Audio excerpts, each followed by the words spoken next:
ಶಾಸಕರನ್ನ 6 ವರ್ಷಗಳ ಕಾಲ ಅಮಾನತನ್ನು ಮಾಡಿರ್ತಕ್ಕಂಥದ್ದು. ನಮಗೆ ಬಂದಿರತಕ್ಕಂಥ ಮಾಹಿತಿಯ ಪ್ರಕಾರ ಇದೇ ನಿರ್ಧಾರವೂ ಕೂಡ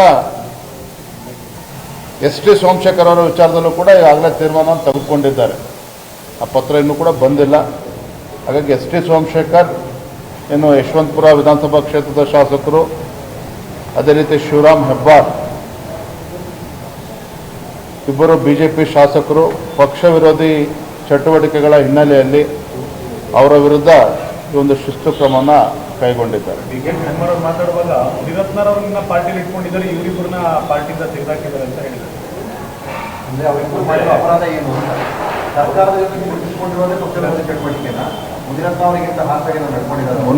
ಇವತ್ತು ಎಸ್.ಟಿ. ಸೋಮಶೇಖರ್ ಅವರು, ಶಿವರಾಮ್ ಹೆಬ್ಬಾರ್ ಅವರು ಏನು ಪಕ್ಷ ವಿರೋಧಿ ಚಟುವಟಿಕೆ ಮಾಡಿದ್ದಾರೆ ಅಂತೇಳಿ ಅವರಿಬ್ಬರಿಗೆ ಗೊತ್ತಿದೆ. ಅದೇ ರೀತಿ ನಮ್ಮ ಕೇಂದ್ರದ ನಾಯಕತ್ವ ಕೂಡ ಗೊತ್ತಿದೆ. ಇದ್ರ ಬಗ್ಗೆ ಡಿ.ಕೆ. ಶಿವಕುಮಾರ್ ಅವರು ಇಷ್ಟೊಂದು ನೋವು ಅಥವಾ ಬೇಸರ ಪಡ್ಕೊಳ್ತಕ್ಕಂಥ ಅವಶ್ಯಕತೆ ಇಲ್ಲ. ಇದು ನಮ್ಮ ಪಕ್ಷ, ನಮ್ಮ ತೀರ್ಮಾನ.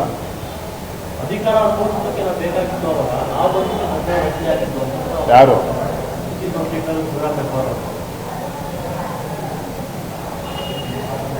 ಭಾರತೀಯ ಜನತಾ ಪಾರ್ಟಿ ಬಂದಮೇಲೆ ಅವ್ರಿಗೂ ಕೂಡ ಒಳ್ಳೆ ಅವಕಾಶಗಳು ಸಿಕ್ಕಿತ್ತು ಸರ್ಕಾರ ಬಂದ ನಂತರದಲ್ಲಿ. ಆದರೆ ಸರ್ಕಾರ ಎಲ್ಲ ವಿರೋಧ ಪಕ್ಷದಲ್ಲಿ ಕೂರಬೇಕು ಅಂದಾಗ ಸ್ವಲ್ಪ ಅವರಿಗೆ ಸಮಸ್ಯೆ ಆಯಿತು ಕಾಣುತ್ತೆ. ಹಾಗಾಗಿ ಏನು ಪಕ್ಷ ವಿರೋಧಿ ಪಕ್ಷದ ವಿರುದ್ಧ ಏನು ಪದೇ ಪದೇ ಪಕ್ಷ ವಿರೋಧಿ ಚಟುವಟಿಕೆಗಳನ್ನೇನು ಮಾಡ್ತಾ ಇದ್ರು, ಪಕ್ಷಕ್ಕೆ ಮುಜುಗರ ಆಗೋ ರೀತಿಯಲ್ಲಿ ಯಾವ ರೀತಿ ನಡ್ಕೊಳ್ತಾ ಇದ್ರು, ಎಲ್ಲದರ ಹಿನ್ನೆಲೆಯಲ್ಲಿ ನಮ್ಮ ಪಕ್ಷದ ವರಿಷ್ಠರು ಈ ತೀರ್ಮಾನವನ್ನು ಕೈಗೊಂಡಿದ್ದಾರೆ. ನಾವು ಇದನ್ನು ಸ್ವಾಗತ ಮಾಡ್ತೀವಿ.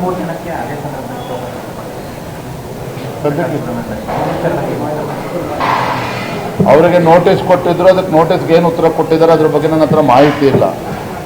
ಇವತ್ತು ಶಿವರಾಮ್ ಹೆಬ್ಬಾರ್ ಬಗ್ಗೆ, ಎಸ್.ಟಿ. ಸೋಮಶೇಖರ್ ಬಗ್ಗೆ ನಮ್ಮ ರಾಜ್ಯದ ಕೋರ್ ಕಮಿಟಿಲೂ ಕೂಡ ಚರ್ಚೆ ಆಗಿತ್ತು. ಅದರ ಪ್ರಕಾರ ತೀರ್ಮಾನವನ್ನು ಘೋಷಣೆ ಮಾಡಿದ್ದಾರೆ. Thank you.